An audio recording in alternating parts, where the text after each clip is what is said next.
Last night I decided to walk home instead of waiting for the bus. It was late, I was tired, and the idea of just putting one foot in front of the other felt easier than standing around under the flickering streetlights. There is a set of woods between my place and the main road. I had cut through them once before during the day and it knocked nearly 20 minutes off the walk. I told myself I knew the path. I told myself it would be fine. At night, the woods are not the same. The trees crowd closer. The air feels heavier, damp, like it is clinging to your skin. Even the ground seems different, softer somehow, like you are not walking on dirt but something that remembers every step you take. I had my phone light in one hand and my keys in the other.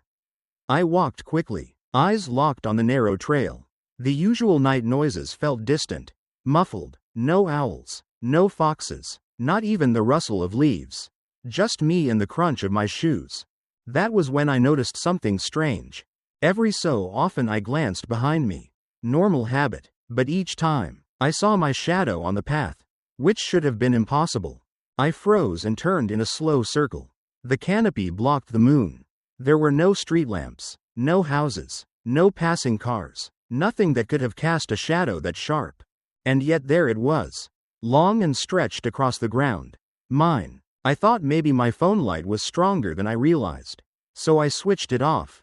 The screen went black. I stood in total darkness. The shadow stayed. I felt the hairs rise on my arms. My stomach flipped. I crouched, touched the dirt with my hand just to make sure my eyes weren't playing tricks. The shadow crouched too. For a second I almost laughed in relief. Maybe I was just overthinking. Then it raised its hand before I did. It waved. I do not remember making the decision to run. 1 second I was frozen, staring at that impossible gesture, and the next I was sprinting down the trail with branches tearing at my face and arms. My lungs burned, my heart hammered, but worse than any of that was the sound that followed me. Something was running too, not in boots, not in shoes. It sounded wet, bare feet slapping into mud. Fast, heavy, right behind me. I didn't dare look back. I just pushed harder, legs screaming as the path twisted and blurred in the dark. The noise grew louder, closer, until I could almost feel breath on the back of my neck. I burst out of the trees so suddenly I almost fell into the road. A car horn blared as headlights swept past, and I stumbled into the grass, chest heaving, body shaking. The woods behind me were silent. The path was empty. I stood there for a long time, trying to convince myself I had imagined it. Stress, exhaustion. Maybe I had nodded off on the bus before and dreamt the whole thing. Anything to explain away the memory of that wave, that awful sound chasing me through the dark. Eventually I forced myself to keep walking, sticking to the main road all the way home. Every streetlight felt like safety. Every passing car made me breathe easier. By the time I reached my front door, I had almost managed to calm down. Then I saw the light on in my bedroom window. I knew I had switched it off before leaving. I stepped inside, forcing myself to breathe slow and steady. The house was quiet, too quiet. I made my way down the hall toward my room, every nerve in my body screaming for me to stop, to turn around, to leave. But I had to know. Through the narrow gap under the door, I could see it. A shadow stretched across the carpet. The shadow of someone standing perfectly still inside my room. Waiting. I slept on the sofa last night. I can't go in there. I can't.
I don't know how long I've been awake, watching the dark. Maybe you've done this before, woken up in the middle of the night and just listened.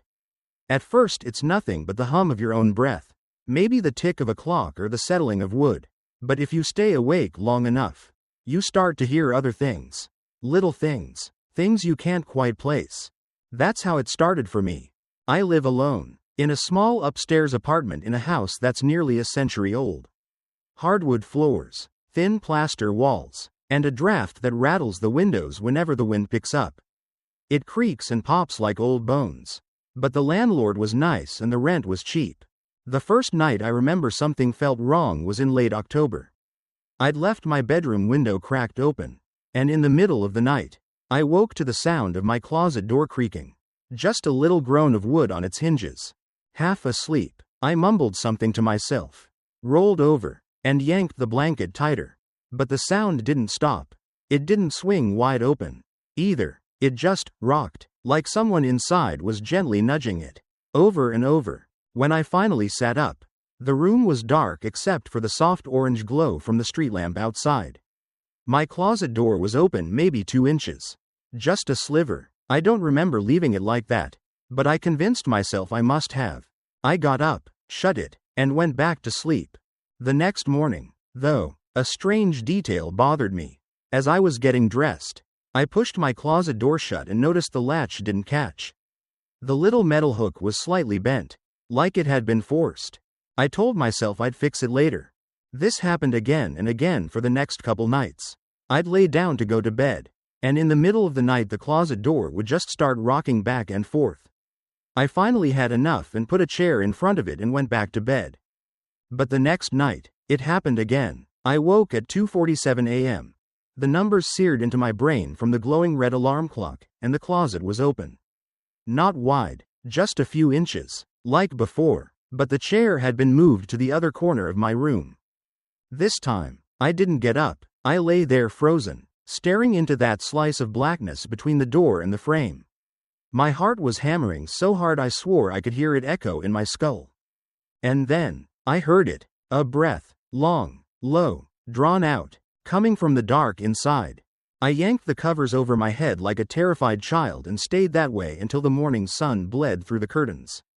Over the next week, it became routine, always between 2:40 and 3 a.m. I'd wake to find the closet cracked open.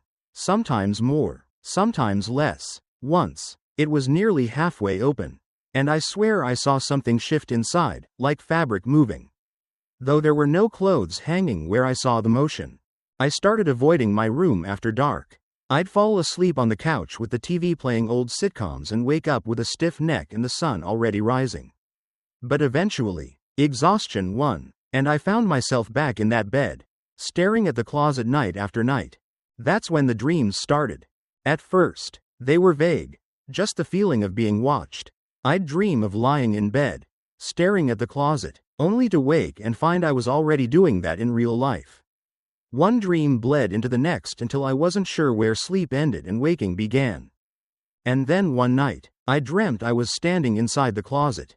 The air was damp, cold, and thick with the smell of mold and dust. I couldn't see the walls, just blackness stretching forever, but I knew I wasn't alone. Something was crouched in the dark with me, breathing, waiting. I woke gasping, my sheets damp with sweat. My closet door was open all the way. I tried to rationalize it. Old hinges, drafts, sleep paralysis, my brain playing tricks. But then, things started happening outside the closet. One morning, I woke to find long scratches in the wood of my nightstand. 3 parallel grooves, deep enough to catch my fingernail. Another time, the picture frame on my dresser was face down. The glass cracked. I live alone. I don't move in my sleep. The worst was 2 nights ago. I woke at 2:53 a.m. to the sound of wood splintering. My lamp flickered, dimmed, and then popped, plunging the room into total dark.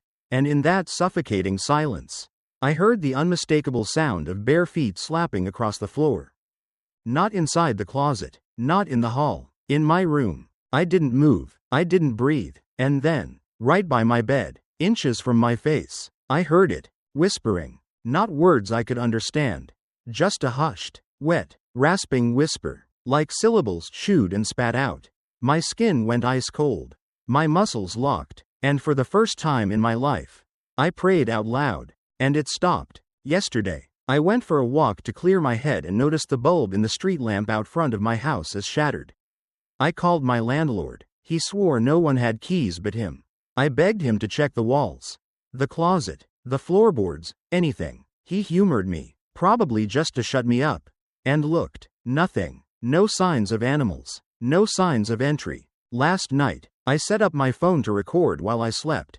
I angled it toward the closet, hit record, and forced myself to lie down. I didn't want to look, but I had to know. This morning, when I checked the video, I nearly dropped my phone. At 2:47 a.m., the closet door creaked open.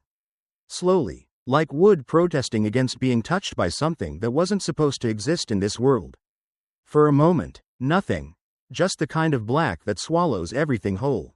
Darker than shadow. Darker than night. Then it came crawling out. Its arms were the first thing I saw, too long. Too thin. Bending in angles that screamed broken but moved with a sick, spider-like grace. The joints didn't line up like bones should. They bent backward and sideways, popping with every movement. Its skin wasn't even skin, it looked stretched, translucent, like wet paper clinging to bone. Blue-black veins pulsed underneath, as though the thing's blood didn't want to stay inside its body. The smell hit me next. Metallic, cloying, sweet and rotten, like pennies mixed with spoiled meat left in the sun. With every drag of its body across the floor, that smell grew stronger, filling the room until I thought I'd choke on it. It unfolded itself slowly, piece by piece, like a marionette being pulled upright by invisible strings. Its torso was too long, ribs pushing against thin flesh, each sharp enough to cut through. One side of its chest rose and fell as though it was trying to breathe. But the other side stayed still, sunken, collapsed. Its head dangled low, chin pressed against its sternum, a mat of greasy, black strands hanging like seaweed. Then, with a snap so loud it echoed on the recording, the head jerked upward. That face, if a face is what it was. The eyes were pits of wet darkness, glossy like oil and rimmed in torn flesh, as though they'd been dug into the skull instead of born there. They glistened, not reflecting light but absorbing it, pulling it in until nothing remained. And then it blinked, sideways, like a reptile. The nose was nothing but two torn slits, raw and wet, whistling as it sucked in air. But the mouth, oh God, the mouth, it stretched impossibly wide, splitting upward into the cheeks with each second it opened. Flesh tearing, dribbling with thick black blood that hissed when it hit the floorboards. The teeth weren't teeth at all, they were shards, jagged and uneven, jutting out in multiple rows, each glistening red like they'd been chewed down to nerves. As it smiled, I could hear them grinding together, the sound like broken glass scraping on stone. And the worst part, the tongue. Long, too long. It lolled out between the teeth, split at the tip like a serpent's, dripping with blood that wasn't its own. It dragged across the wood, leaving behind a slick, dark trail that shimmered in the faint light. It stood there, cocking its head at an angle so sharp the neck stretched thin and split, spilling more black blood down its chest. It didn't flinch, it didn't falter, it just stared at me sleeping. At 2:53, it stopped watching me, slowly, deliberately. It turned toward the camera, and smiled. The flesh around its lips tore further as it stretched the grin wider and wider, until the corners split up to the ears.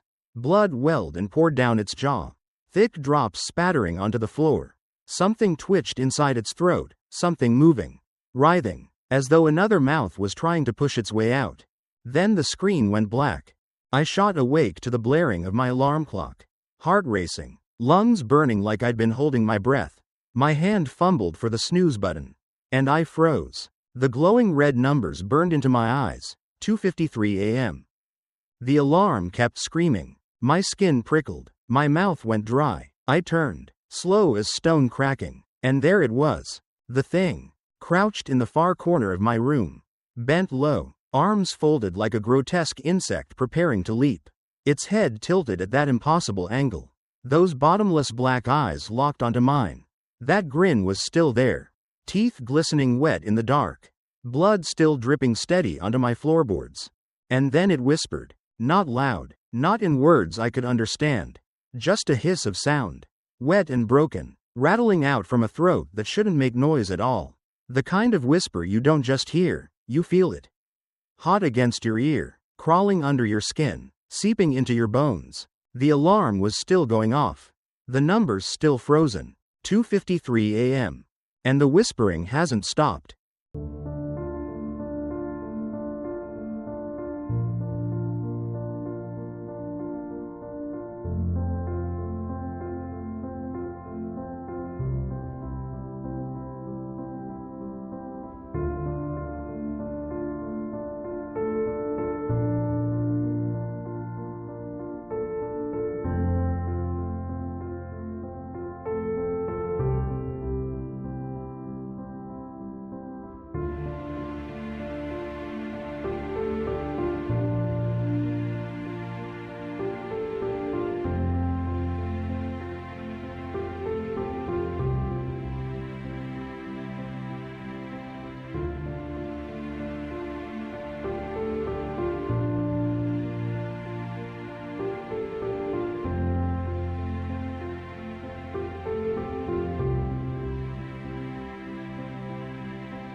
It started 3 weeks after my dad's funeral.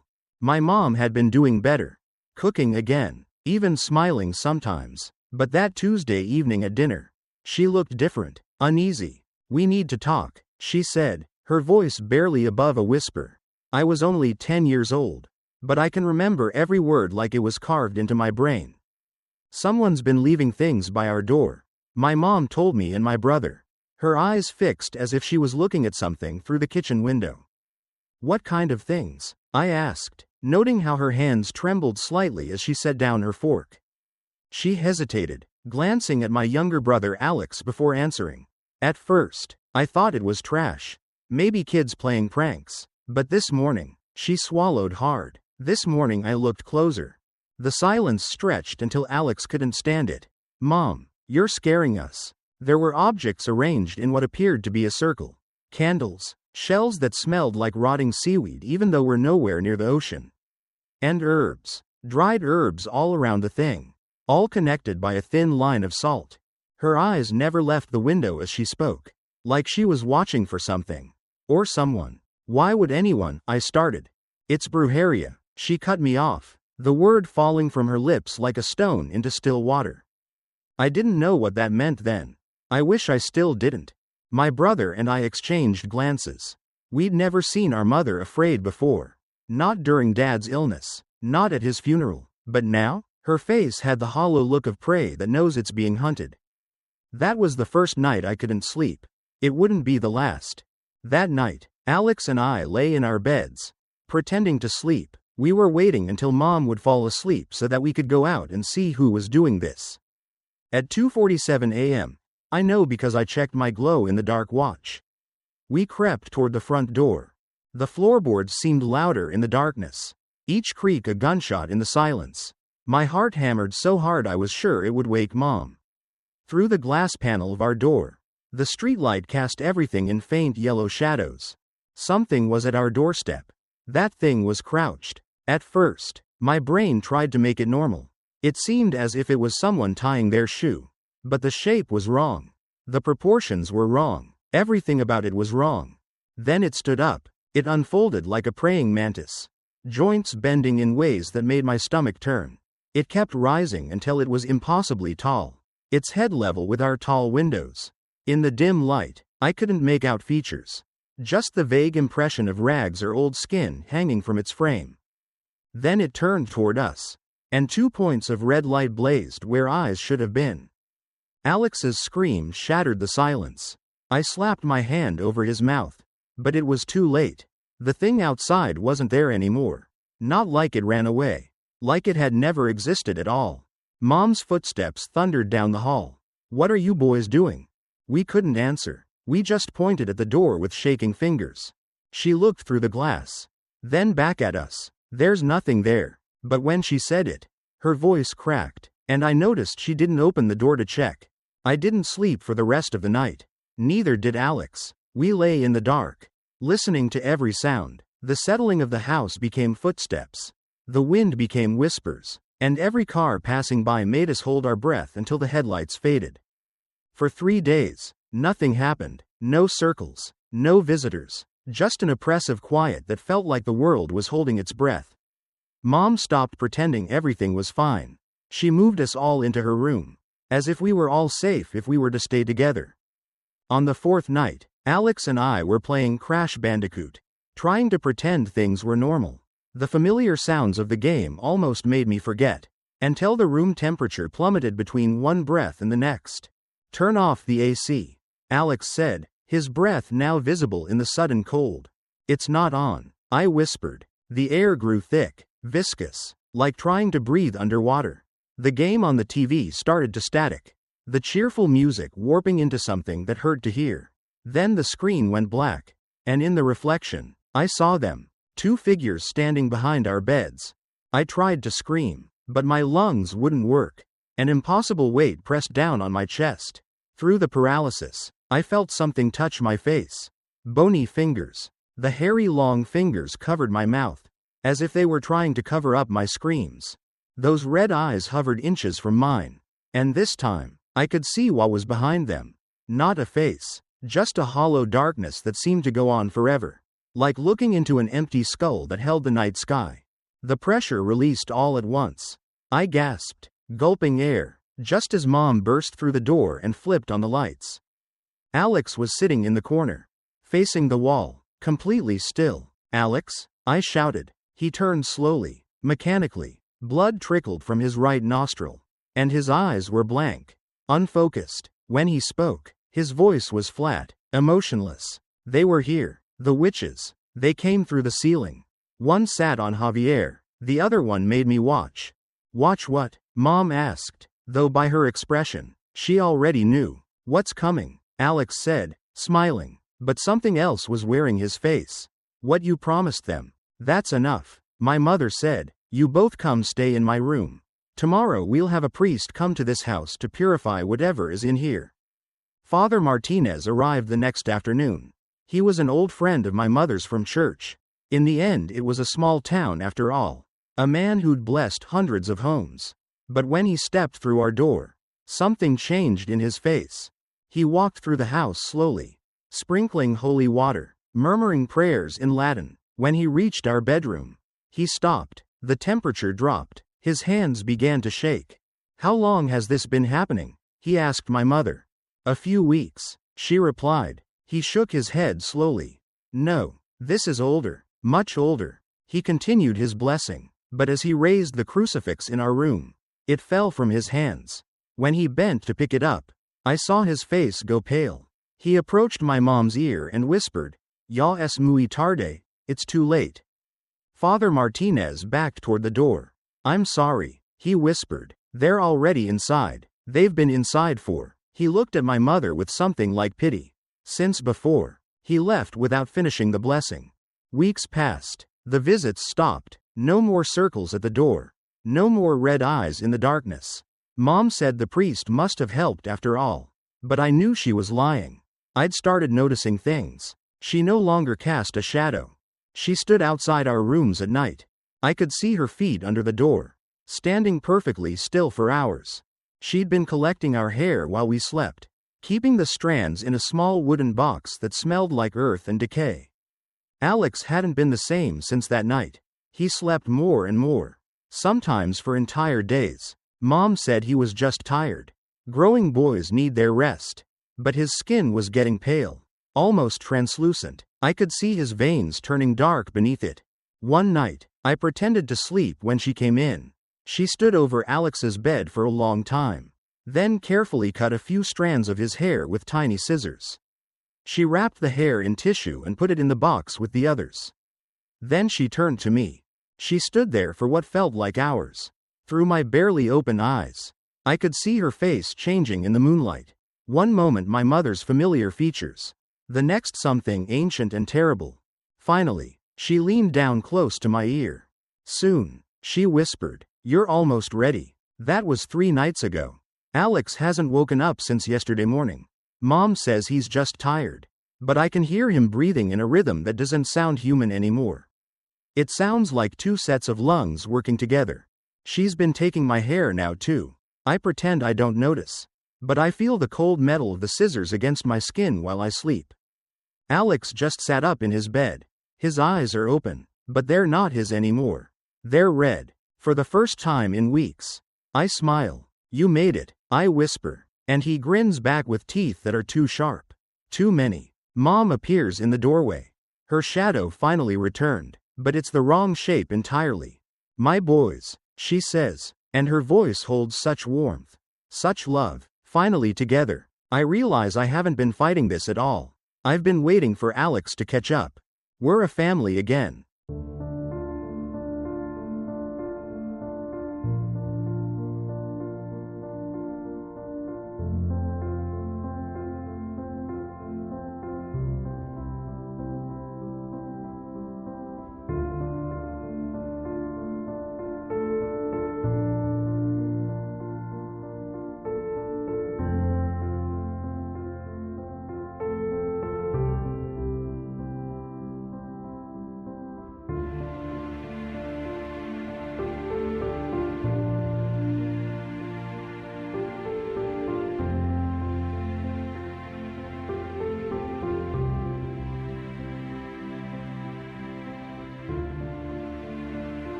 Long post. Okay, please keep in mind I wanted to post this in Glitch in the Matrix but realized you can't do dream post.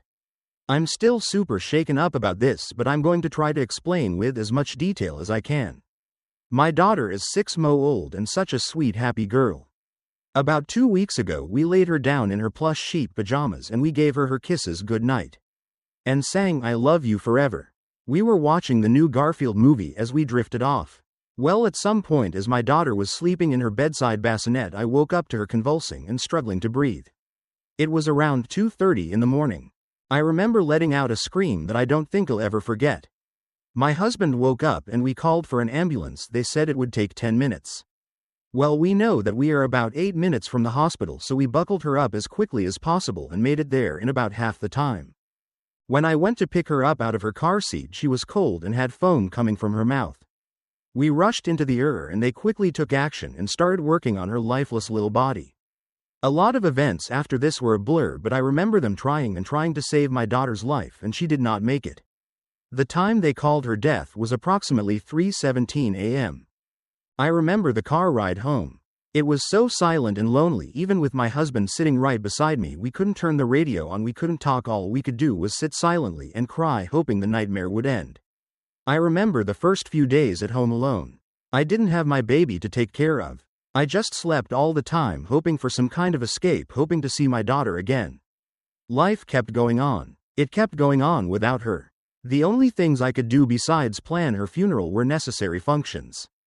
Her funeral was scheduled for the week after she had passed. It was so beautiful, but it was also a nightmare. I had to speak in front of all my family and friends about the one thing I was trying to avoid. She was carried in one of those beautiful glass princess carriages with 2 horses pulling her. And she was laid to rest in a beautiful sunrise coffin engraved with her name and pictures of our little happy family on it. I remember my adopted mom crying and screaming with me as they lowered her into the ground. That was her first grandbaby. I remember going home to the same empty feeling and just not wanting to live. I know my husband was struggling too, but he wouldn't talk to me. Anytime he had anything to say, he yelled at me. We didn't eat unless we were starving, and then we would grab something small straight from the pantry. Even though we were gifted several $100 worth of gift cards for DoorDash. Even though people had stocked our fridge with easy home-cooked meals, how could we eat properly when we had just started introducing foods to our daughter? We were both completely and utterly broken. About 5 days after her funeral, I decided I needed to be with her again. I decided to shoot myself. Then I woke up. I woke up to my husband shaking me while I waited and had tears streaming down my face. My daughter was once again by my side, in her little pink pajamas. It was around 1:20 a.m. and home. That cute little alien movie was playing. My husband tried to get me to talk to him, but I literally couldn't. I was frozen. I stared at my daughter for literally 5 hours. Then I realized something strange. I know I went to sleep with Garfield playing on the TV. I woke up and home was playing. The minuscule thing I'm hung up on is the fact my Netflix is not set to play another movie after the finished movie and never has before. It only shows previews. I know it was playing Garfield when we went to sleep. I'm super paranoid that I'm still dreaming or something. Having severe anxiety, and I can still literally remember everything, so I have some PTSD that I'm hoping goes away. I don't know what happened, if it was just a simple dream that lost grip on time or if it was something totally different. But I'm so grateful to have another opportunity with my child. I know I didn't really lose my child, but I now know the grief of it. I lived it for multiple weeks within the span of 2 hours. Please hold your babies, your children, and anyone you love super tight. I hope this is the right group for this.